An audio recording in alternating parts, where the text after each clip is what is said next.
I hope you're having fun today. It feels good to have Crestone back. Some of us who've been here for a while know that it's gone through a transition in the last few years with the pandemic, and there's some life now back. I don't think it ever left. It just got kind of delayed. And so I want to give you a little perspective. I've been coming to these, I think, since '93, and I moved here in August of '93, and I didn't have a house then. I had a dream of a straw bale and dreamed to live off grid, and Kenny Desane was putting on this fair. And it was over by the Wellness Village, and there was about 20 of us. And we had a little circle, and we had things that we did, mainly about dreaming. And there were a few folks that had actually pulled off a house, and they were living off grid, and that was inspiring because we were coming out of the 80s and 90s where we wanted to do something to rebalance the way our culture was going. So we got to begin it then. And over the years, it has grown and gone through different kinds of iterations.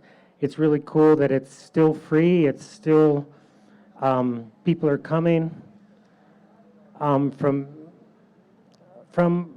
the region, and we keep seeing the same people over and over. So we're within our bioregion, and it's really cool that some folks are here that have worked. As I look around, I'm recognizing some that have been here longer than me. There's one, well, there's a few. But anyways, tonight, or this evening, I'm going to talk about my view of this place regarding fire management. And some of you may know I'm a firefighter. I think Kim told you that. And I was the Baca fire chief from 2000 and 2008. And we started Kundalini Fire Management in 2003. And that still exists.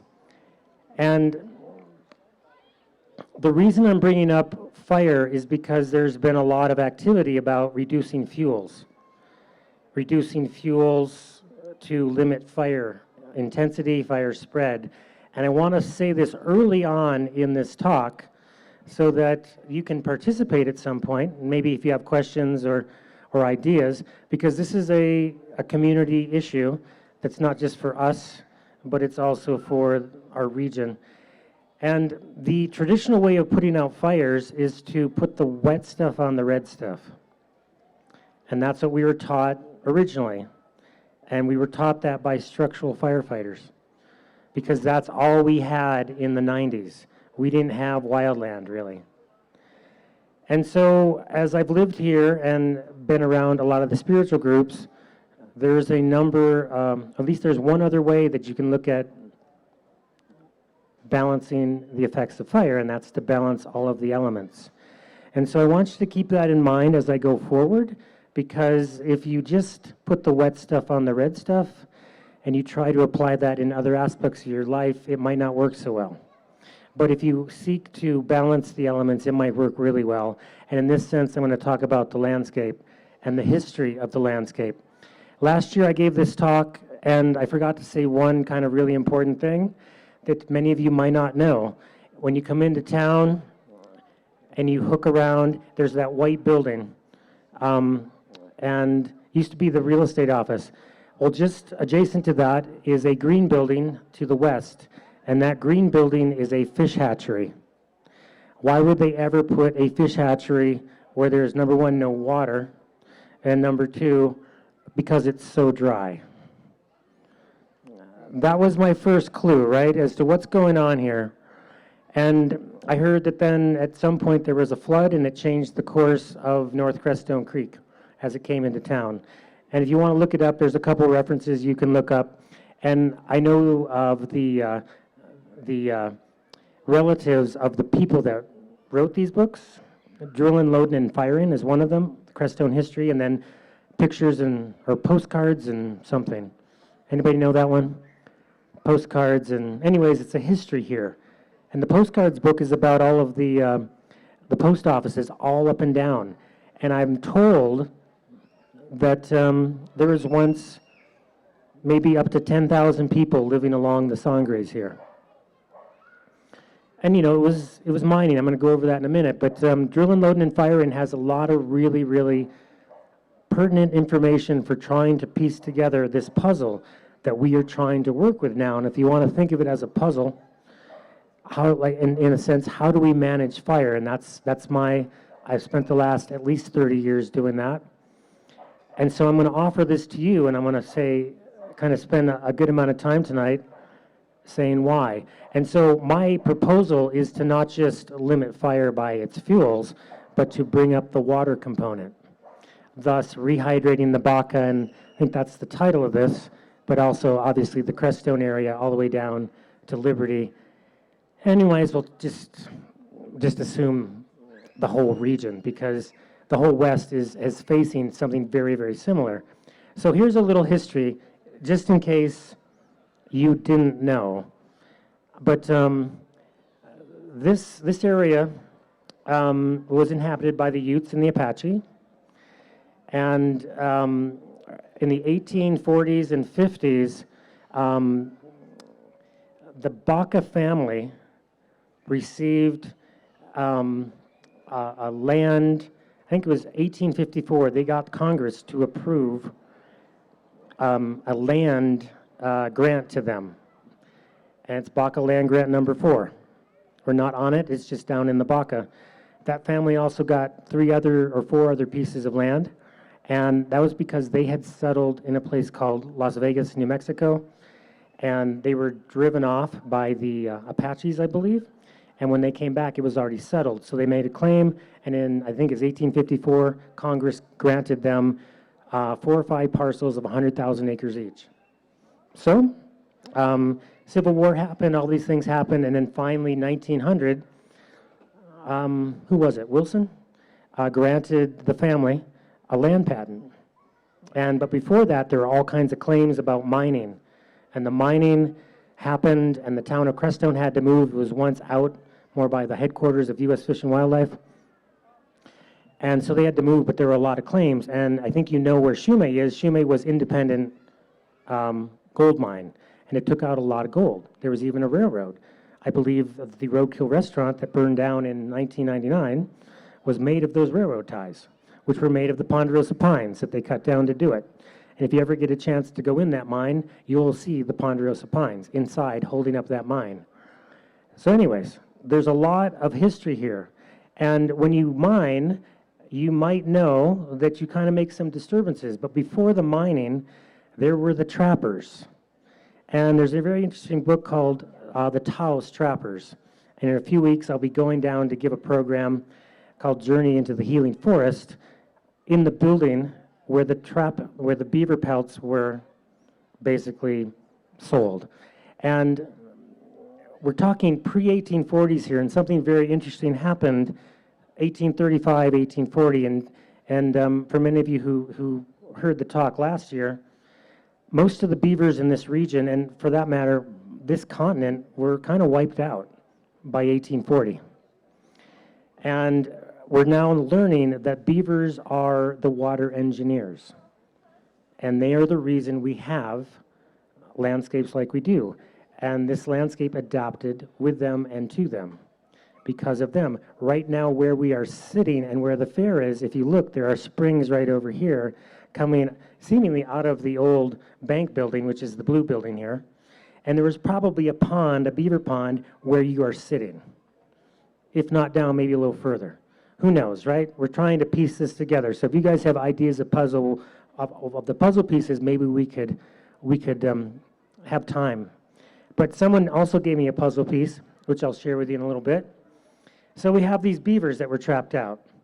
And if you've now followed the work of some scientists now, you will see that beavers are some of the main firefighters that we have going. Some of the peaks up north, Cameron Peak Fire, were basically restricted in its movement because the beaver dam populations were intact. So if beavers are there, you have water on the landscape. The other thing about that is about how it rehabs, because if you don't have them and everything burns up, you get like we have in the Million Fire over by South Fork. We call it a moonscape, and it's very difficult for it to come back. So we got the beavers, but there's something else that happened in the around 1840. And knowing my trees and the fire ecologist, she came over to my house a few years back now, and she said, you know, your big 300-year-old pinyon pine has fire scars on it, at least 2, if not more. And that's significant because in around 1998, we got the first wildfire mitigation grant. And it basically supported us to survey every land lot in the Baca Grande.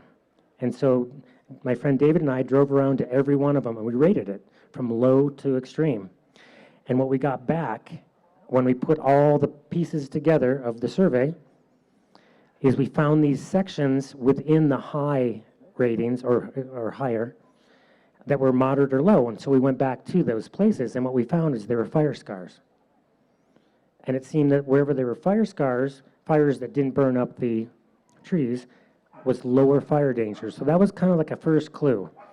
And then my tree has fire scars on it, and we started to put it together that many cultures, including the Utes, burned. So at around 1840, because the people settling the West did not like the practices, because they didn't understand them, of the indigenous people, they made it illegal to start prescribed fires.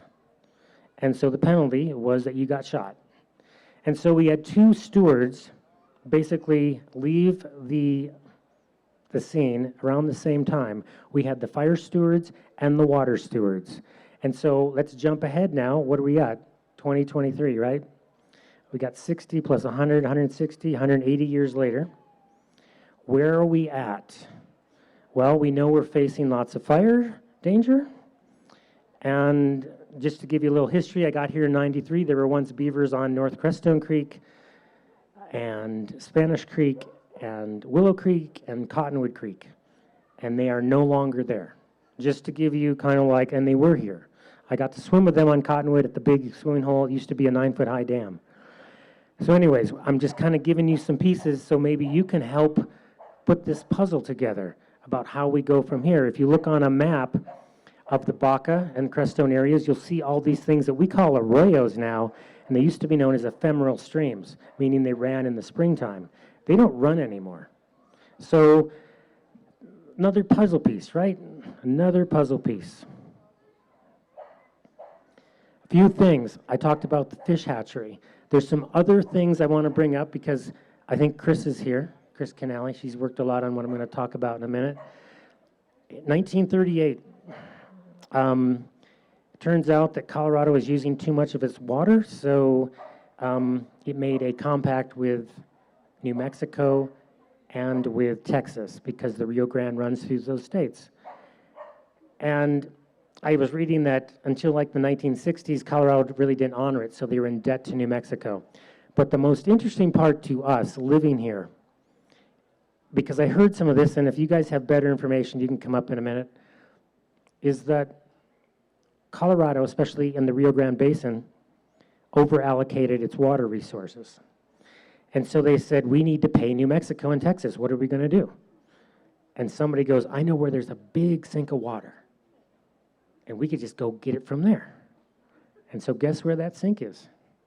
Anybody want to guess? It's close to here. If you go to Hooper Pool, you'll go right by it. Anybody ever see the closed basin ditch? So maybe from last time you remember that in the 1950s you used to be able to take a boat from Crestone to Moffett and then from Moffett to Saguache. So I'm just kind of painting you a picture of what it was like to the best of our reckoning and best of our knowledge and how it's changed. So I'm bringing that up because in I think the 1980s or so, there was a company called AWDI. And I'm looking at you all, I'm going, does anyone even know what I'm talking about? And does anyone know what AWDI means? Steve, do you? American Water Development Incorporated, okay? And they want to ship out the water. And it got the attention of the whole valley that the valley passed a tax to hire the lawyers to stop them. And they were successful. But what was interesting is that the case went to some high court, and they determined that the water that's taken out of here could affect the whole Rio Grande Basin. And so it's all linked underground. And so I bring that up because here we are paying back New Mexico with a compact taken from here, and it's affecting us, this region, when that water was actually allocated from other places. So I'm just giving you some puzzle pieces. I don't actually know what to do with that, but I want you all to know. I'm planting seeds today because fire management is very much related to water management. And if we, hopefully we can put together the puzzle pieces. Especially, I'm appreciative of who's here today and listening, because these are pieces a bunch of us have had, and I'll just throw this one out. Does anyone remember Challenger Gold? I know there's a grandmother here. I just saw her. Maybe she left. But 3 grandmothers went out and sat in front of the bulldozers so they couldn't basically mine for gold. That was about 1994, 93, 94. When I moved here, I moved into a battleground, right? Kind of Challenger Gold. Anyways, I'm just giving you some history. I didn't know it was going to be this much of a history lesson because I'm looking around going, do you guys know any of these words? I guess I've been here for a bit. I didn't know about the fish hatchery either, just to give you a break, until a few years ago. That there's a fish hatchery here. Why would they put a fish hatchery here? Well, if you could put a boat on that creek, maybe you could put fish in it too. So here's the question for you, to keep you interested. Where did all the water go?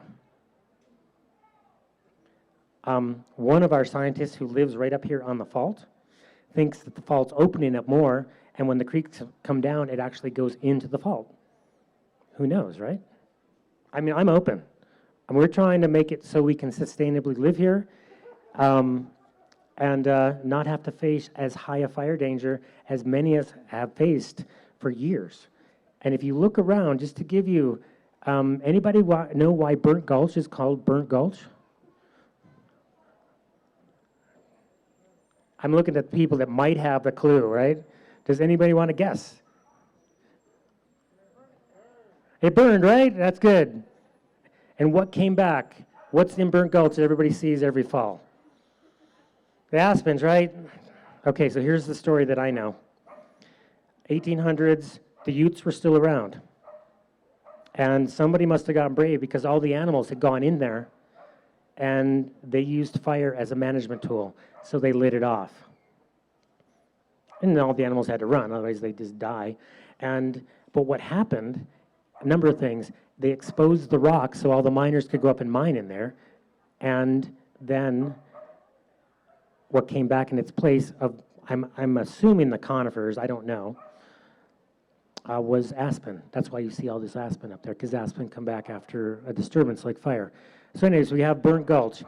And there was also a fire in the 1800s, I think, threatened Crestone. If you look in that book, and you can go to South Crestone Creek today, and there's a very big ponderosa, and there's a very big scar on it. You can look for it. And I'm wanting to ask you now, just kind of like, I didn't know it was going to be like a class, but I like this, so I'm going to keep going. Where was the other fire? Are there any other fires that happen here, like big fires? Like we're talking Million Fire, we're talking, Cameron Peak, anything. I don't want to say, where's our fire? Because we don't want that. We don't want that at all. But does anyone else know? This is a higher level question. Does anybody want to take a guess? I know you're going to, what's that, Al? That was 2000, right? Where at? It's on that way. I'll just give you the coordinates. You guys can go check it out. And here's my guess. Again, these are my guesses. I'm trying to put the pieces together so we can live here in a better way. So if you go out to the stupa and you look out, you'll see these depressions, right? And the legend is that a meteor hit, thus making it a meteorite. I think it was about 1911. We can look it up. But if you look underneath the stupa, there's a section of pinyon pines that aren't there. Now, what would take that out? It's like kind of perfect. And so here's my theory. A meteorite came, it had so much energy, it burned those trees up. And I went out. There's char there. You know, after 100 years, I went out, or within 100 years, and you could tell that the fuel moisture was high enough in a certain part of the forest, so that forest didn't burn, but the part of the forest in the impact zone did. So that's another fire. So here's another one from one of the people in the Forest Service. She was out by Duncan. Do you guys know where Duncan is? There's a cabin out there past Dead Man. So being in fire management, we kind of get to know, we all share stories, right?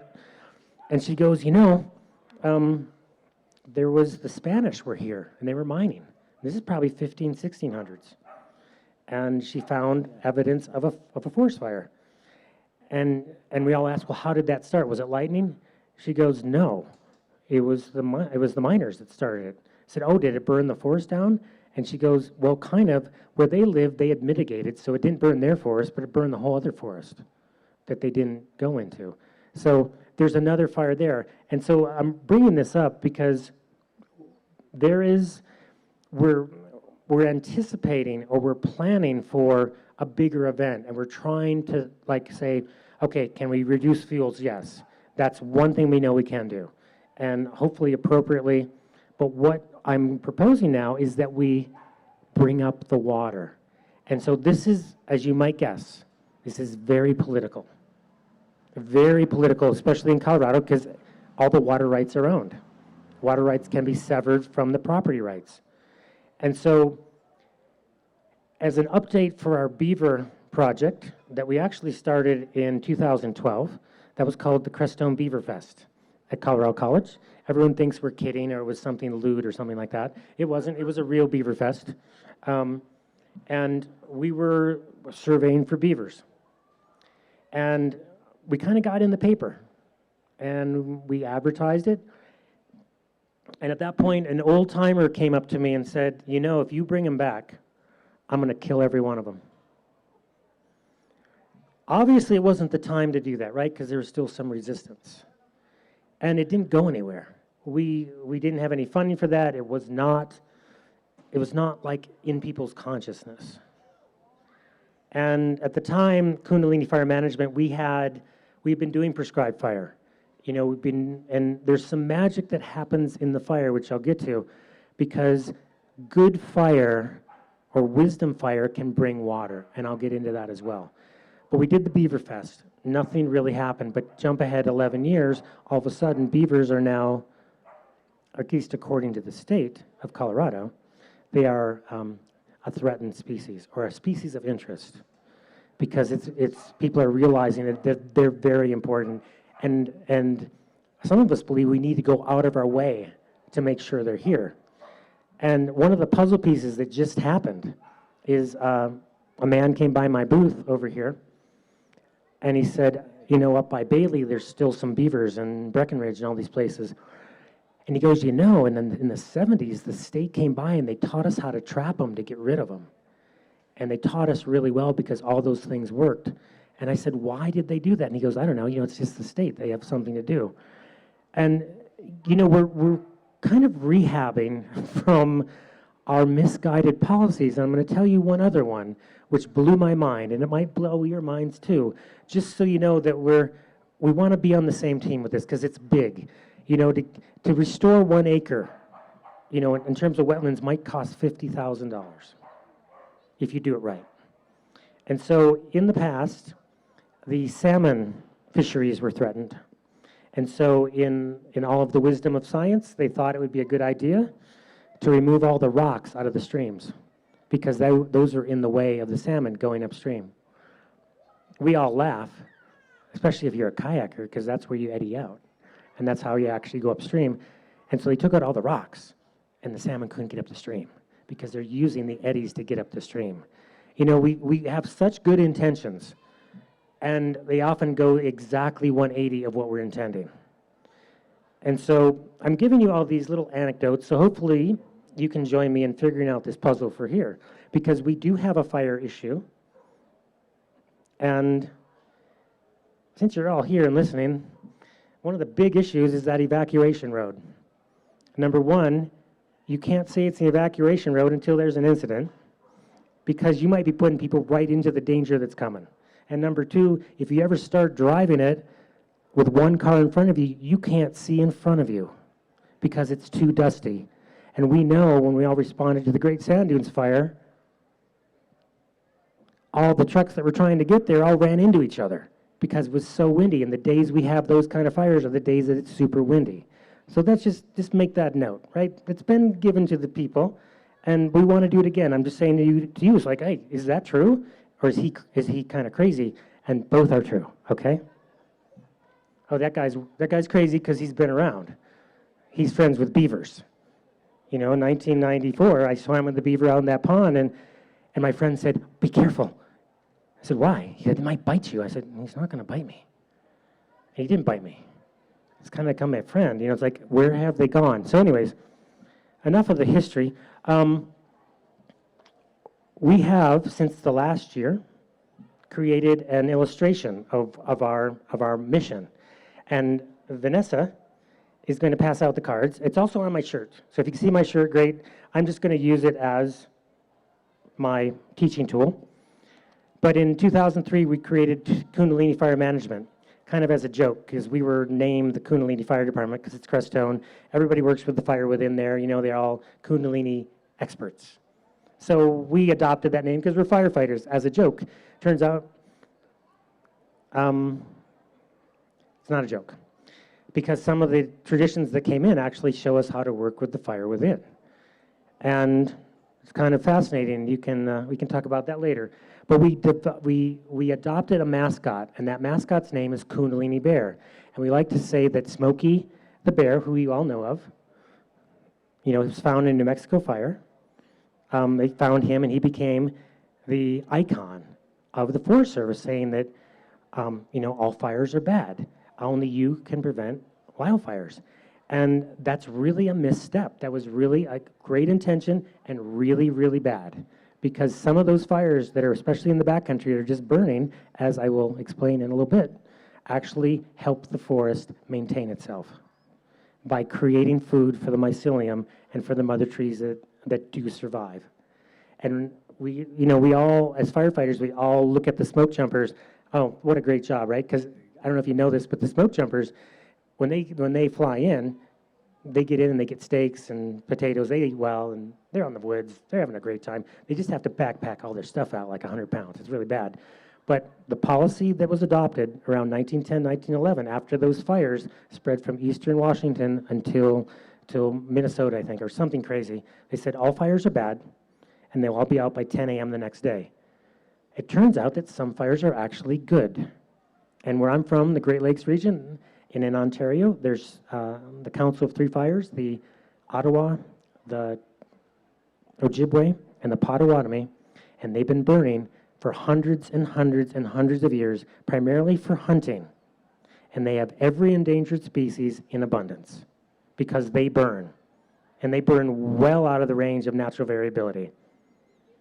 We've also burned here, and what they have shown, and what we've shown here, and we can duplicate it, is that when you burn in the correct way, you'll get species to come back. And what we also can show is that the mycelium will come back too, provided you do it within the parameters. And what does mycelium do? Mycelium holds water. Mycelium helps the trees retain the water. And it also feeds the mycorrhizal fungi. And just so you know, the mycelium is the baby mushrooms. You know, it's that network. And the mycorrhizal is what attaches to the roots. And so here we go. We got, if we're taking away fire, meaning we're not allowing fire to be here, we're taking away of nature to actually care for itself. And if we take away the beavers, we're also taking away from nature for it taking care of itself in terms of water management. So we're kind of like 2 strikes down. We only get probably 1 more strike. And that strike might be us. Are we going to step up and start to bring these back? So I got to experiment. Some of you are here. We got to experiment with the pinyon forest. You guys got all the mother tree food. You put it out. This was kind of an experiment because in prescribed fire, there's this little white ash that gets developed as you're burning. So the little white ash is actually the crucial elements that the trees can utilize without having to metabolize it itself. So it's direct.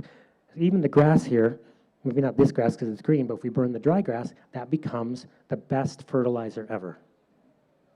Just a small amount goes a hugely long way. And so, for example, we burned in the spring one year, and just some areas, and when the warm time came around, that area where we burned came up lime green because it didn't have to utilize water.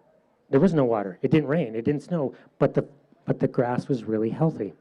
So with our pinyon pine experiment, we got to feed the trees directly. And it's an approximation of doing prescribed fire. It's the trace elements. It's also other things, affected microorganisms and mycelium and mycorrhizal fungi. So we did it, and a number of people that are here did it, and they got their trees to produce nuts, meaning they're happy. No, they don't think they're going to die like serotinous cones on like lodgepole. And I got to do the experiment where I fed the mother tree at my house. She's 300 years old, has the burn scars on her, and I didn't feed any other trees. And the other trees then, somehow amazingly, started to produce cones and then nuts. The mother tree fed her. The mother tree fed all of them because I fed one tree.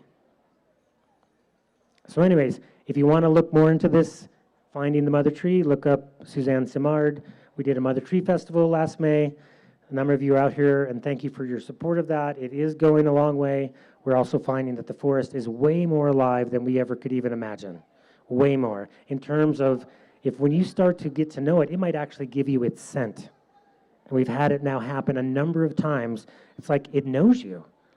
If you're going to give it a gift, it might give you a gift back. So, anyways, back to my shirt, and Vanessa's passing out the little postcards. We've got our Kundalini bear, and I didn't tell you the story of Kundalini bear, but they're smoky. But we like to say there was a second bear, a second cub. The second cub found its way to a monastery and became a bear monk, and learned to work with the fire within. And so that's what he taught us. And so that was our icon. And then that turned into working with the fire within for ourselves, and then working with the elements within, and thus balancing the elements. That's where this is coming from. Fire is not the only issue. It's also water, because we know that water and earth balance fire. So we've been mitigating, meaning reducing hazardous fuels, since 1998. And a lot of the strategies we've been using are still being used today, and some of them are appropriate and some of them are not. And we've learned a lot. And we now are transforming the way we do things, because some areas of mitigation are appropriate in the uplands and some are more appropriate in the riparian zones. So we have 2 projects at least coming up to, instead of where we're reducing fuels heavily in the riparian zones along the creeks, we're actually going to be feeding the mother trees to develop the mycelial networks, the mycorrhizal fungi, and then any dead and down, hopefully it's going to be down. We're going to make sure it's down, and then we're going to feed it the mushroom culture, the mycelial culture. And as Vanessa, she's got a little bag, and hopefully you can smell it. That is the mycorrhizal fungi culture that we've taken and put into the distilled chips that is inoculated. And to me, it smells kind of like tobacco. And that's what will then help the tree roots grow and flourish. Because right now, they may or may not be. We want to make sure it's out there. And then here's the secret, especially for anybody who's in mitigation. I want to give you a secret here. This is like $1 million secret. And we'll see where it goes. If you're going to do well, then we can all do well with it. If you embrace the mycelial idea, that mycelial networks produce mushrooms, and they help the trees communicate, right? And they also help the trees share nutrients, share water, all kinds of things. If that's not here, our forest, I will say, will tend to be less healthy.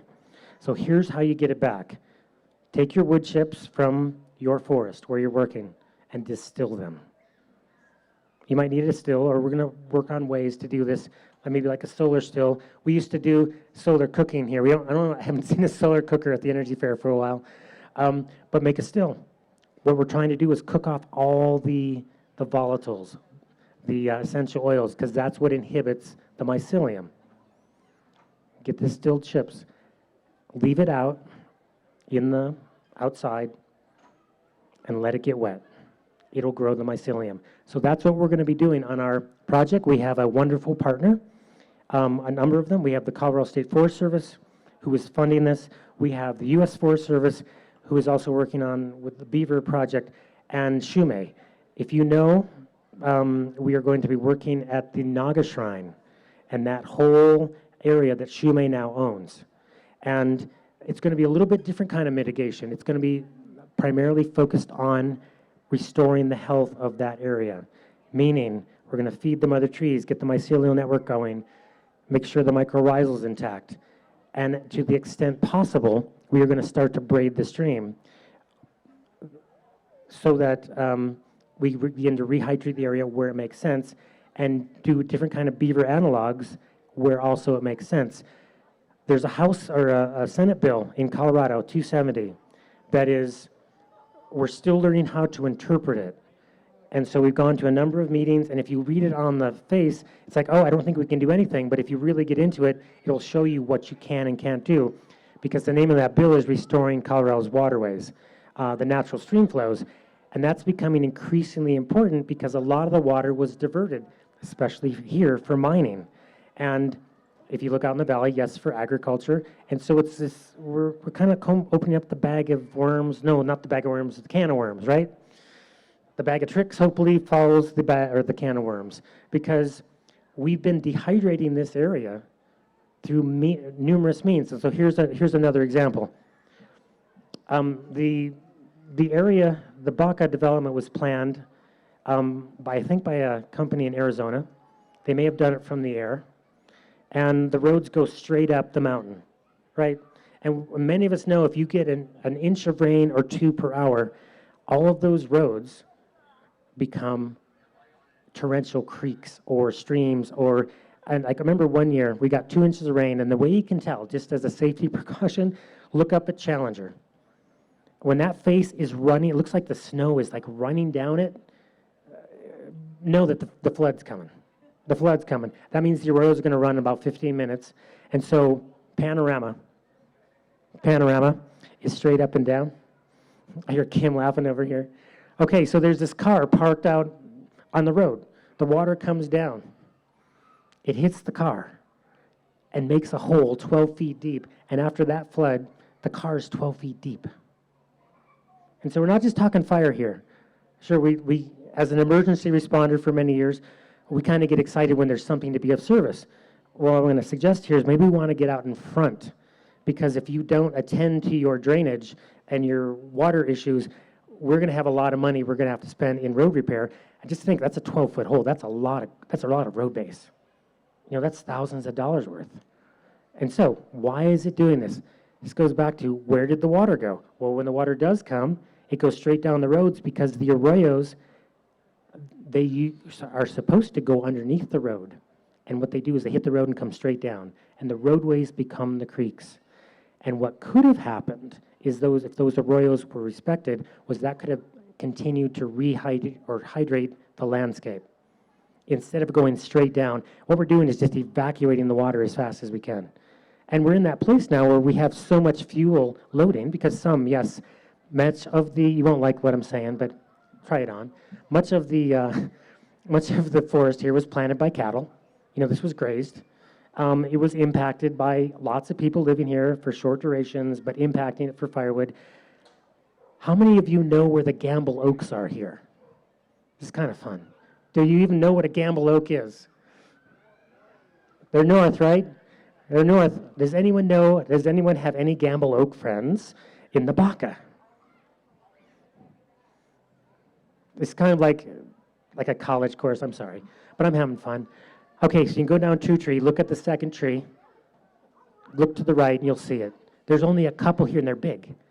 The Gamble Oak needs fire. If it doesn't get fire, it's gone.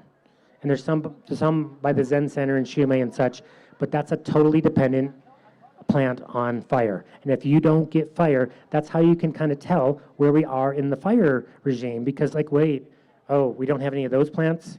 We don't have any of those plants. And we all know what's going to happen up high, right? Spruce budworm. Was it really a good idea that we put out those fires up high?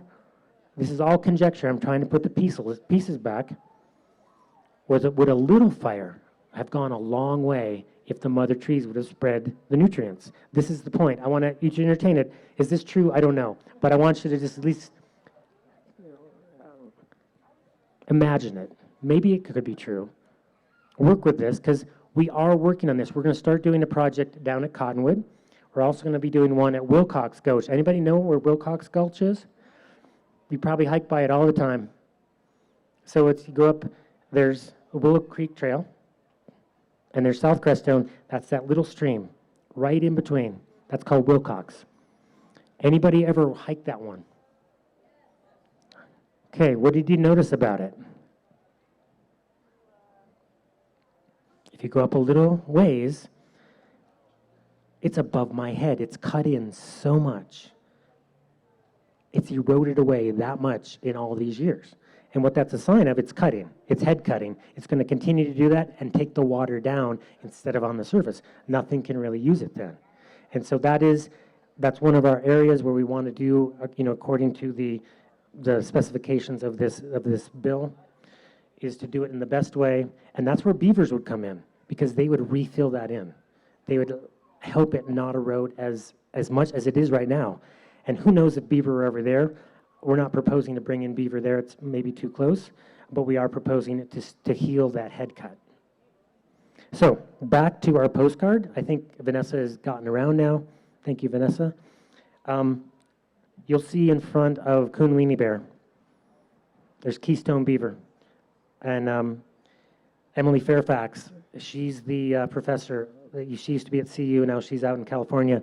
She is showing that beavers can reduce fire danger significantly. And we know, as also being firefighters, that when it's really dry, you go to the beaver dams for water. And yes, they're gone from here. And this is like the relic. It's a relic species. But what we also have on this is the cutthroat trout, and they are here still. And these might actually be pure strains. We don't know. The National Park is very into this. You can contact them about what they're doing down there at Sand Creek. But we also have the monarch. And what's so cool is out in front of the eagle here, we have milkweed. The milkweed's starting to make its way back. Its main deterrent or enemy is Roundup and glyphosates. It was also probably put out that it was poison cattle, and so if you overgraze, they're going to eat that. So there's a lot of things we're learning. We also have on here is the mushrooms and the mycelium. They're down at the roots. And that tree there, we're calling that the mother tree. And so the mother tree is something that we're really focusing on, because how do you actually feed a forest? I mean, it's so overwhelming. And as a prescribed burn boss, we know that if we burn it very gently, that could be one way. But we're not really in that arena right now. Not politically, we don't have the people trained to do that. I don't think most of us would like a forest is burning because we lit it. So we have to look at other strategies. And so those other strategies become feeding them this liquid fire, I call it, the mother tree food, but we're feeding the mother trees specifically. And so what you might start seeing out here in our areas is these little mounds of chips, but they're not just chips. They're distilled, and they're mycelial nurseries, and they're mycorrhizal nurseries. And one of the new alliances, or it's a continued alliance, but an agreement I just got today is Tyler, who they make the mushrooms over in Saguache. He has now agreed to go get cultures, and so we're going to be able to get the native mushrooms and start to spread them. And with a bunch of us working on this, we are going to be filming. Finally, we're doing some big projects, and we have Facebook. Because when we did a lot of our work, we did not have Facebook. You know, we took pictures, but we didn't post them like every day. But we're looking forward to do that, and we're looking for volunteers to go out and scatter these. I'm not sure it's going to be spores or if it's going to be a different way, but we want to get this area to come back, and our measurement of this is going to be how much does the landscape hydrate. And another measurement is how many of, especially the rare plants, come back. Ideally, we want to see beavers on every one of these streams again. but we're getting resistance, and it's not just from just anybody. It's like environmentalists don't want them back. We kind of lived in a sanitized environment, because if we bring the beavers back, that's going to take work. And it's going to take work if we don't have them. The nice thing about beavers is they work for free, but we know, I'm making this public, is another area of our project is Willow Park on the way to Willow Lake. And the funny thing happened is we haven't commenced any work other than gathering data, but there's a confluence up there of two streams.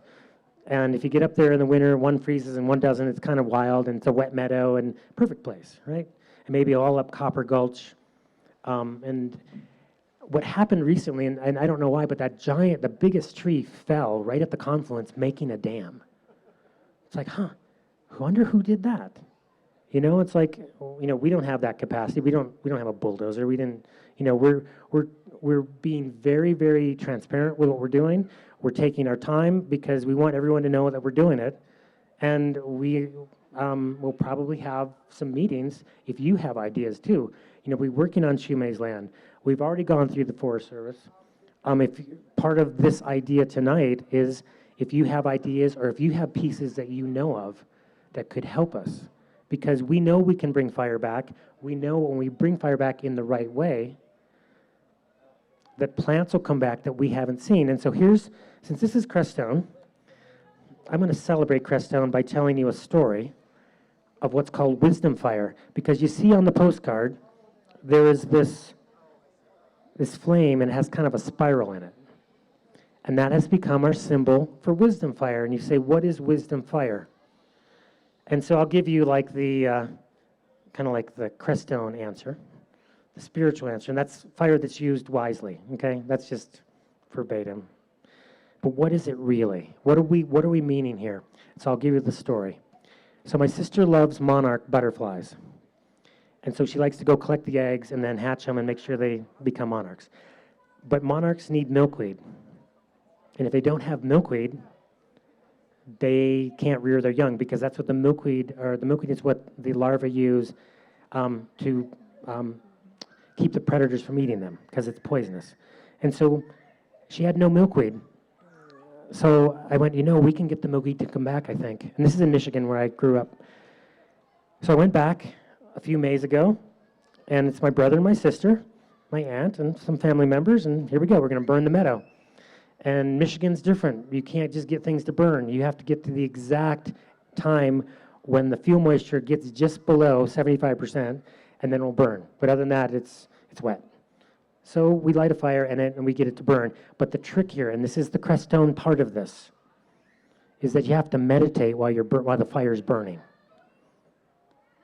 Some of you are laughing. That's good, because this is like, yeah, we can do this here. We already have people that can meditate here. And what happens when you do that is almost like magic, because we burned. It was very festive for a couple hours. Didn't get away. 30 days later, 2 species of milkweed come up, common and swamp, without planting it. And some people are sharing stories, and when you bring fire in a good way, especially with intention. One lady we just met in Sedona, she was so excited to learn that we're doing this too, because she lives in Illinois, and they have a state park where there's an island, and they had this wonderful wildflower come in, and they were celebrating it, and then eventually there was less and less and less, and then it all went away, and they went, what are we going to do? So what do you think they did? They burned it, and that next season it came right back. So it's really important that I'm not sure how long those seeds are going to stay, available. I think the seeds are there, but it takes the right kind of trigger. And for all of those of you who are into plasma physics, here's the explanation. When you take your consciousness and allow it to compress the space, the light wave then turns into a particle. And the plant comes back. Anyways, continuing on, we have done that here, and it took us years to realize that we were doing it. We once burned 400 acres in amongst the houses here, in the Baca development, all around, with the express and clear intention to benefit the pinyon pine trees, because we had heard that in the east they used to burn for the chestnuts. And in the west, they would burn for the oaks. And then we thought they might burn for the pinyon pine. So we did. We got a grant, we burned all these acres, and lo and behold, that next cycle, almost every tree in the area produced nuts. And those nuts now, they aren't cheap. They're like $40 a pound, $45 a pound. So the intent with giving people the mother tree food, and ideally the cheapest way would be to actually burn, but we can't do that just yet. Hopefully we can. But is to provide some sort of economy here that's based on getting to know the forest and stewarding at the same time. That was the intent. I got nuts from my tree. Some people did. Some people didn't know how to harvest them, and so before they could even get out there, the birds had taken them all. So the birds are all happy. The birds love us, right? Said, thank you for feeding your tree, because now we're well fed. But perhaps at some point we'll incorporate, especially around this time, the trees are almost ready this year. Some of them are ready. We'll have or include a pinyon harvest festival. And what's so interesting is that sometimes the whole forest will behave, or they'll get in sync. And what's happening at my place is they're on different cycles. So some will produce this year, some will produce next year. And just so you know, pinyon pines usually produce every 7 years. And before we burned that 400 acres, they hadn't produced in over 11. Generally, they produce in about 7 on average. My trees now produce every 2 years. We're going to have to see, and they're feeding each other. They're feeding. When you feed the mother, she feeds the other. So that's how we're going to do this. We're going to feed the mother trees. And we're going to monitor. We're going to go out and see if there's mycelium. We'll see if there's mushrooms. We have experts. If you're an expert, please come see me. We have our yellow canopied booth over there. And we'd love to invite you to come out and work with us. So, as I'm looking around, who's paying attention here, there's something else that's very interesting. I think you know of the relationship between monarchs and milkweed. Well, it turns out that that's not the only insect-plant relationship, because some insects need very specific plants. Otherwise, they can't rear their young either. And so how many of the plants have been excluded because we have excluded fire? And how many of the species have been excluded because we have excluded beaver? Beaver, provide up to 70 or 80% of the habitat for the animals, especially the aquatic ones. And I remember when I first got here, I said, where's the swimming hole? We don't have any swimming holes. That wasn't true, but the beavers were here. And, being Cresttown, right, since I have your attention, things respond to intention, especially here. In 1 year, there was a guy named Gary, and he was real into the beavers, and so he started calling to them, beavers, please come. Beavers, please come. And he was working out on the Atalanta garden. And I said to him, you want beavers to come? That's cool, because I've been asking for them to come too. And so there were at least 2 of us asking. There may have been more. And so the craziest thing happened. Willow Creek runs dry in the winter here a lot of the time. So, right around March, I think it was, around March, this big dam gets built on Willow Creek over by Atalanta. It's like, what are they doing? There's no water there. And so they keep building. They make this whole array of dams and everything. And so we're just hanging out. It's like, I guess they're here.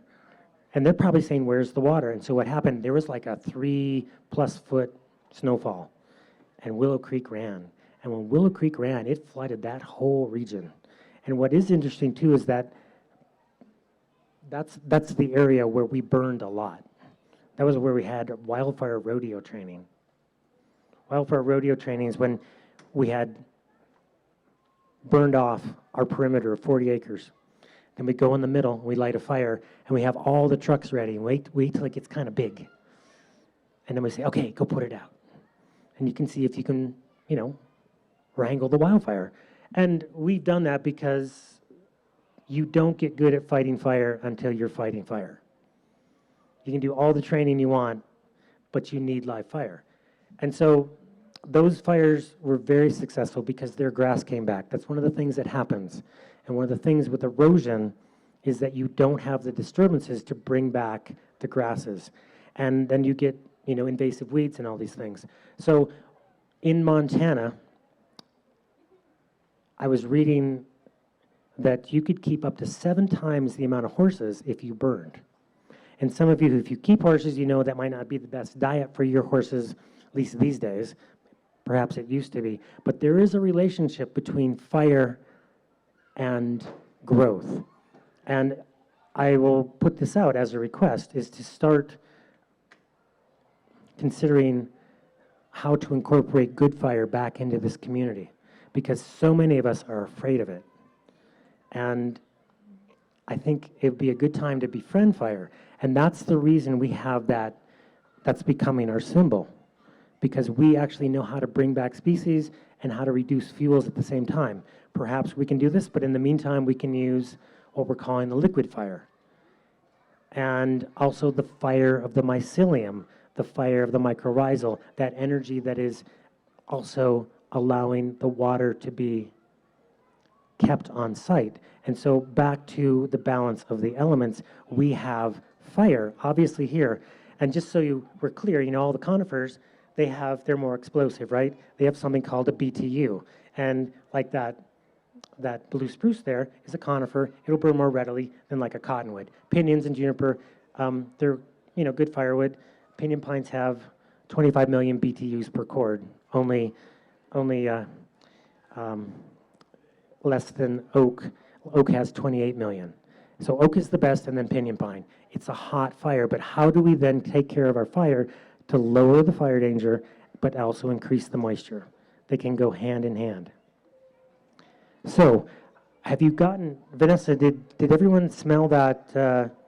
Did everyone smell that? If you haven't smelled this is the mycorrhizal culture. This is also a form of fire, but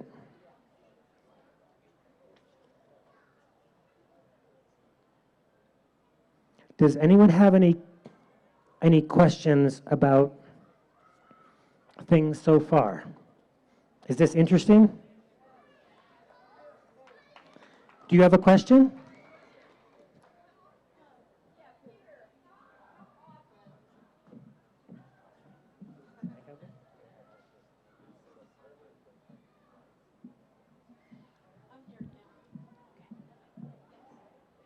Thanks, Peter. This really is interesting. I actually did feed 2 mother trees on my property last year.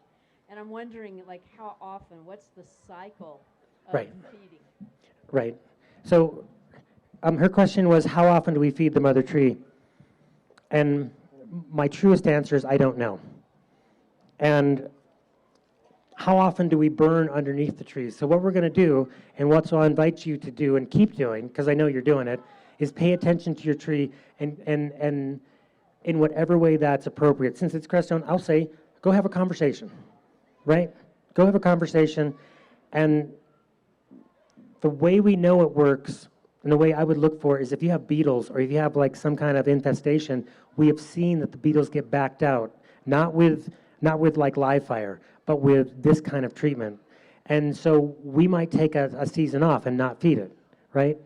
But knowing that this other culture burned way out of the natural range of variability, this is very similar without the heat. And we are combining it with the effective microorganisms, which is basically a wonderful soil conditioner, as well as the mycorrhizal.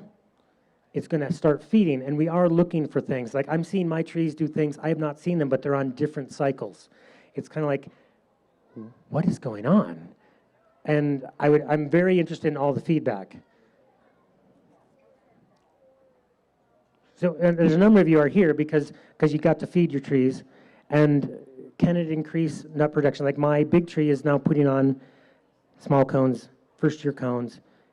It just produced cones last year. It's producing cones again.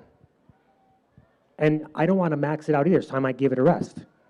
I don't know. So the bigger trees, I think, are much more resilient.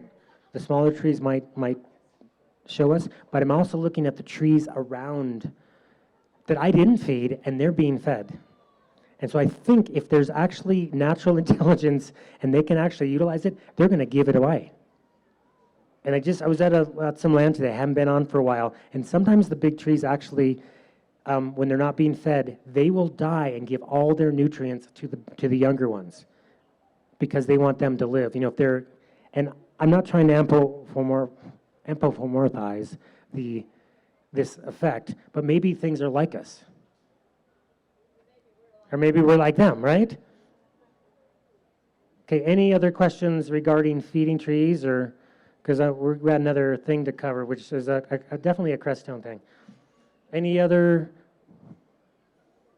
questions? Do you have a question?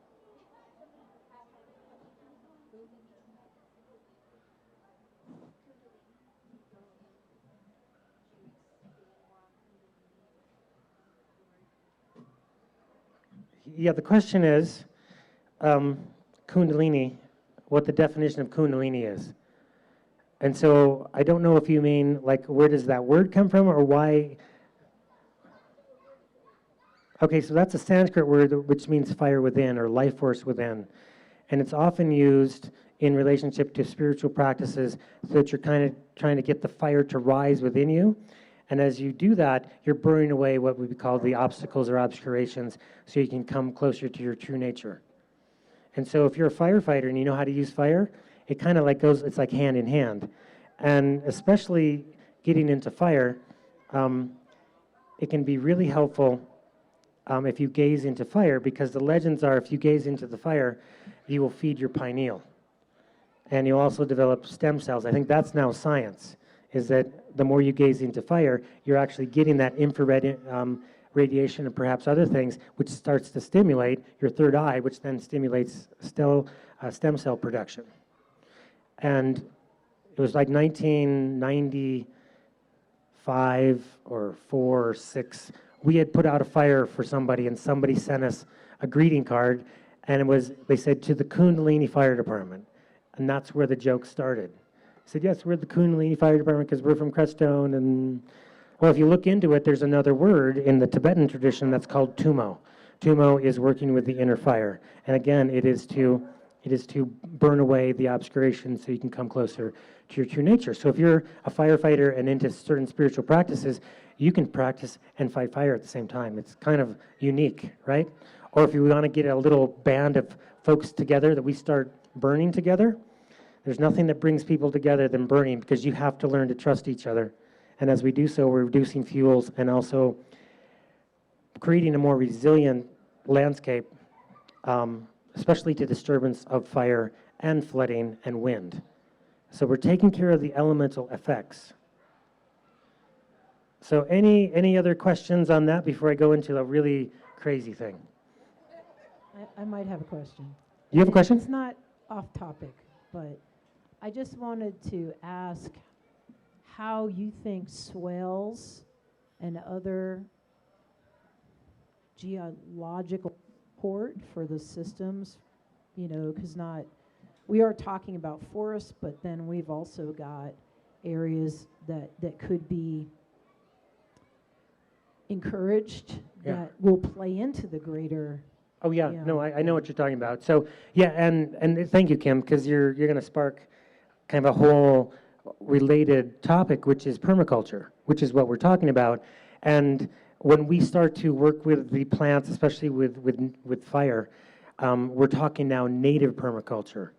And so here's an example. We have a pinyon orchard here. We just don't know how to tend it. And the gooseberries here, a lot of us don't like to pick them because they're too small. When you start feeding them the right things, they become nice and plump, like the size of blueberries. And they probably have everything blueberries do from California.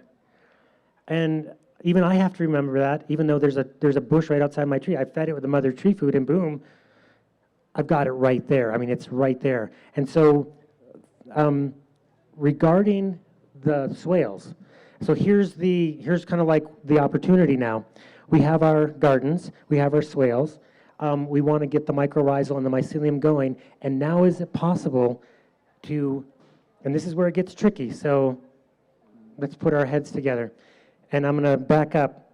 Many of you have pinyon pines, and if you have enclosed them in a nice yard and you want to have grass, and you water them too much, you may kill them because they don't like too much water. They like well-drained soil. They don't want to be overwatered.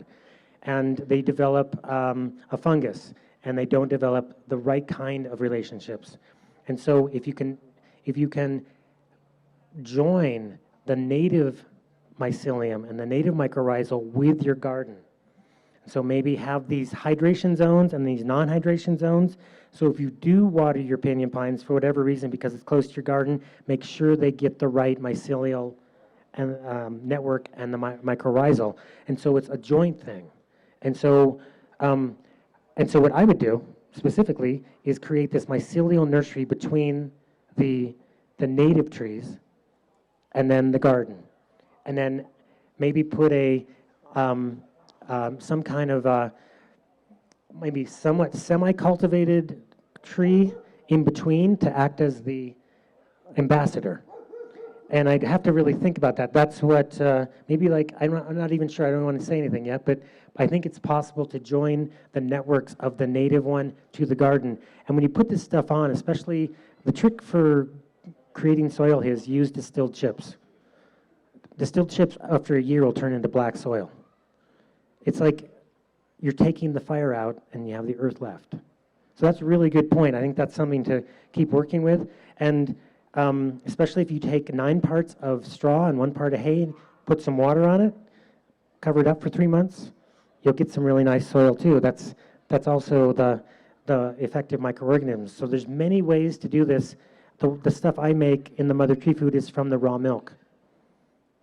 Shumei makes it. They used to make it from straw and hay, and they let it sit for about, several months, and you get what's going to feed. So I think the combination of that, especially on your interface of your garden with your native forest, is to really, really watch it. Any other questions before I get into the really crazy thing?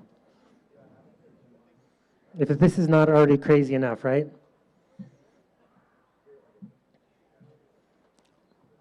Okay, so we'll keep going.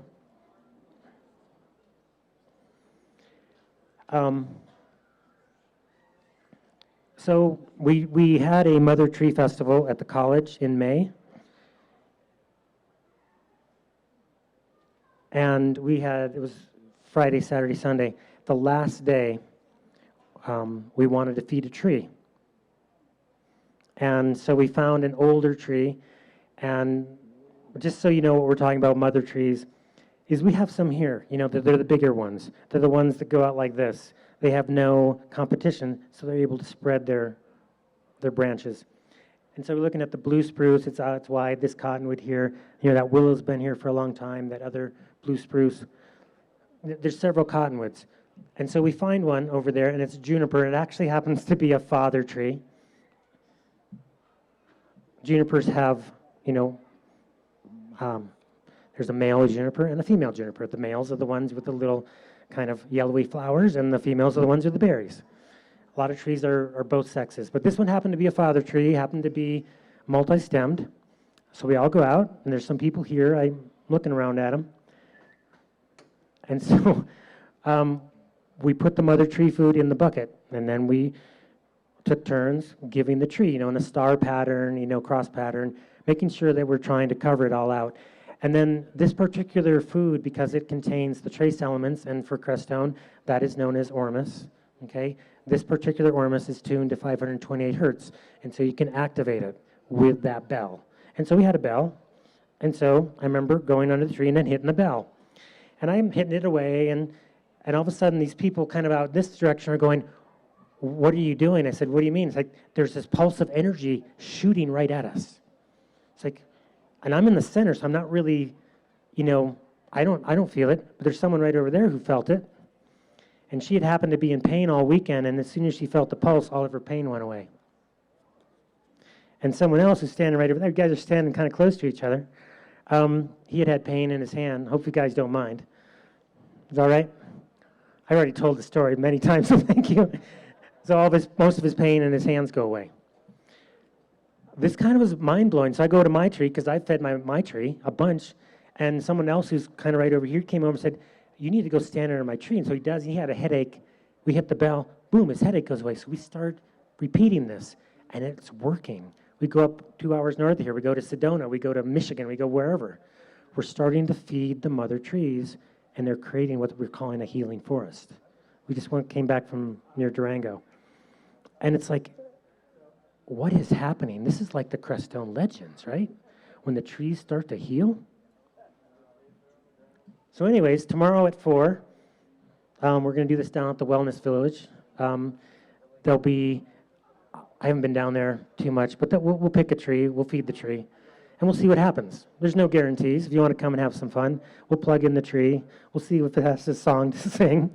We can all use all the help we can get. But the main thing to leave you with is that nature is far more interactive than I ever thought.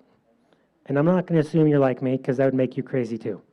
But I will invite you, I will invite you to consider that when people start saying, yeah, talk to that tree, or feel that tree, I'm going to ask you to use senses that you might not know you have. Sure, it's not going to speak English. And like the other day, I had a shoemake group, and we're over on Cottonwood Creek, and I'm saying, you know, the theme for today is say hello to nature.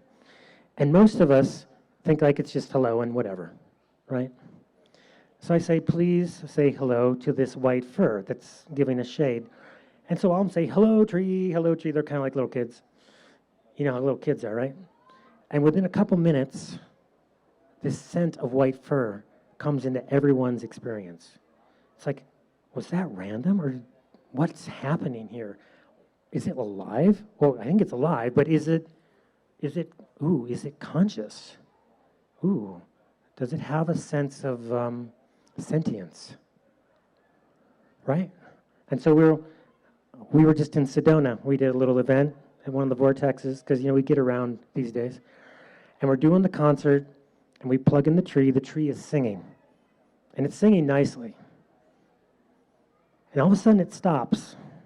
I'm going, oh no, did something happen?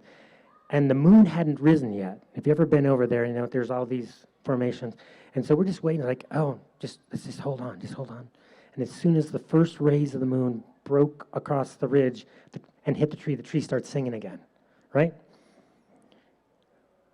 We weren't done. After a little while, the most amazing pinyon smell I've ever smelled, like the best perfume ever, starts to just waft over all of us, twice.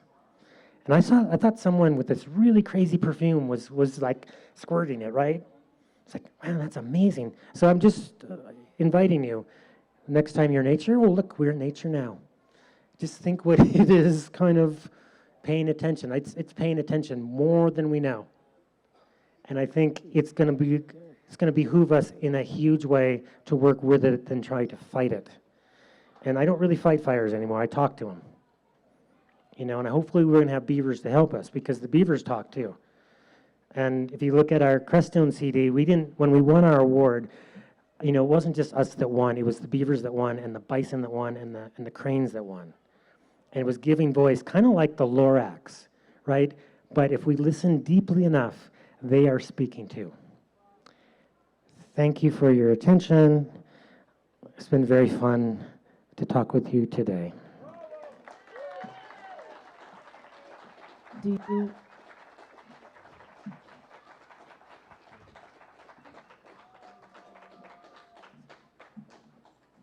If there's any more questions, or we have a few minutes, right, Kim?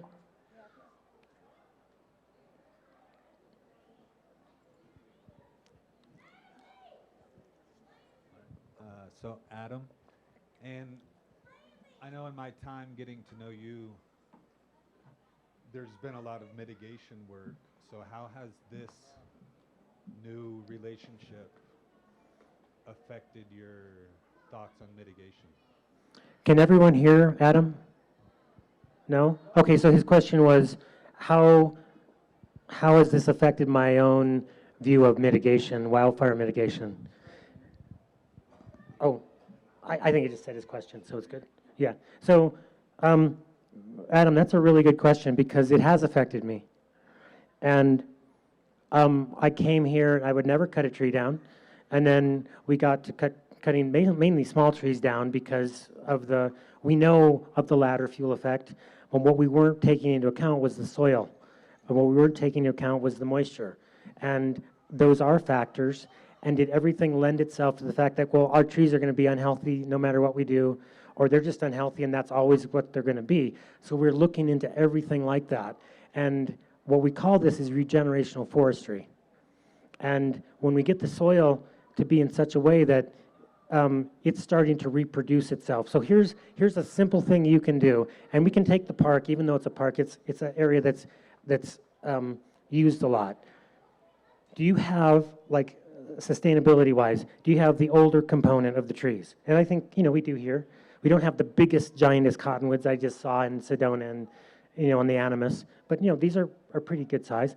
But we do have the middle ages and we have the very young ages. And so as we look at our forests, is there that component? And at different levels, are they going to lend themselves to different kinds of fire behavior? And so our whole take now on the riparian zones, at least, provided we can do it lawfully, is to hydrate those systems not down in the ground but across the ground to rehydrate. And I think as we do that, the vegetation pattern is going to change, and then we're also going to have to teach all the kids and the people doing this that this is important that we actually participate. That it's not just nature on its own. We are kind of responsible, or the people that came before us, of why things are like it. That's why I brought up where's the evidence of these giant fires that were once here, and you don't see it. Sure, we saw the one around Cresttown. There's one, but not like we're seeing today in the West. Like the one in New Mexico when they were trying to do a prescribed fire, and they botched it up. Right? They got unfavorable conditions and who knows what else, but that wasn't what they intended. But we're really having to think about it. I'm thinking about every tree, and sure, some trees, the business we have is based on cutting trees, but we didn't do the business. Mitigation came before the business. We didn't have any idea to do that business. We tried to utilize all this material so we didn't waste anything. And so now can we get a really healthy forest so if we actually do get a fire or a flood, we know it's going to be resilient because maybe we already had the fire there, or the ground cover is so uniform, or at least it's in place, so it's going to hold the soil together. So hopefully it's a work in progress. We're open. We are going to take it, do photo monitoring so we can tell if it's working, and especially the biodiversity piece. Like, how many of you know where the nearest red osier dogwood is? This is kind of fun for me, right? Or I already gave you the test, like the Gamble Oak. Gamble Oaks used to be here. If you know, Gamble Oaks have a bigger, even better than pinyon pine, they're better firewood. That's why Amicus uses it. It has more heat.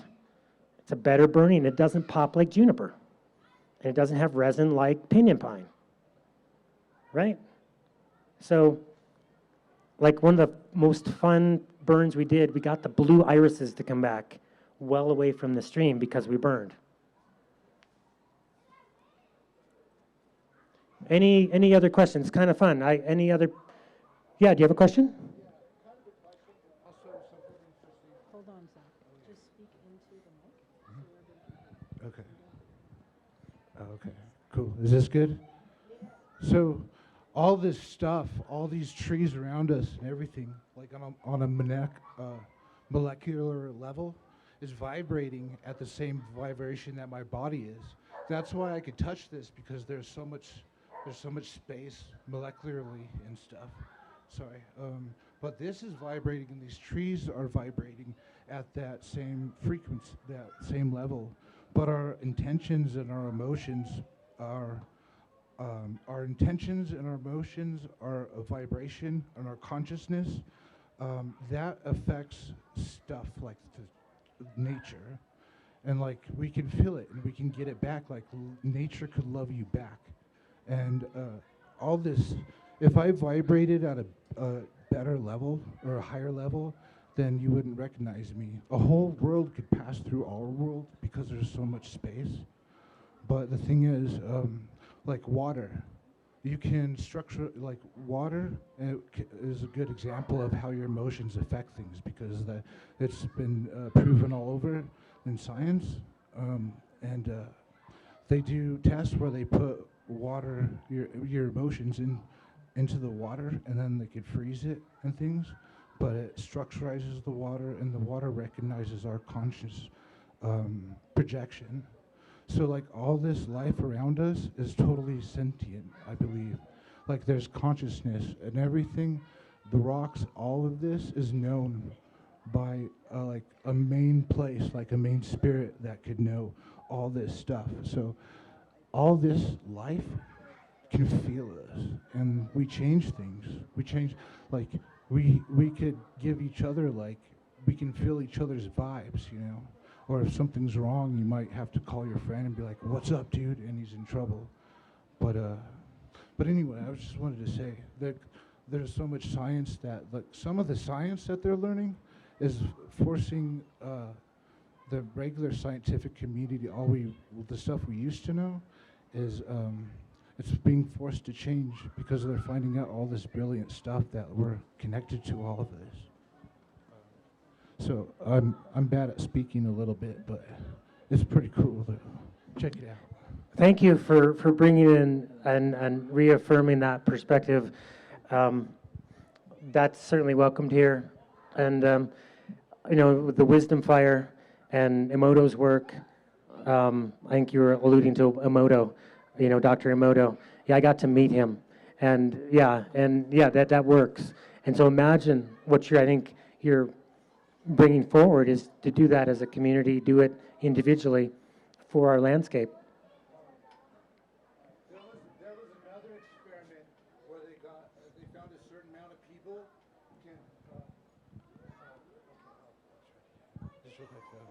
they found out that a certain amount of people in any given community can do this meditation of love and peace and kind of spread it out through the wherever they were. They did it a lot of different countries, and I think even Los Angeles or something.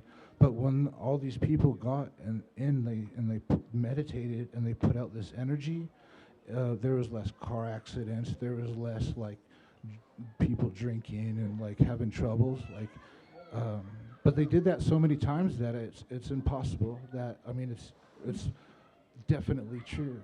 But No, yeah, we do that. yeah. You're talking about. I think one of the organizations that did that was HeartMath. HeartMath did that, and something as a potentiality is imagine doing that. You know, as he's saying, as people. Now imagine including the forest. Now imagine including the river. Imagine including the mountains. Imagine including everything that you can. You know, here Creststone's great for entertaining so many possibilities. Now let's see what we can actually do. Thank you, everybody. Here's our beaver. Thank you, Peter. And thank you, everybody, for Thank you, Kim. joining in the discussion.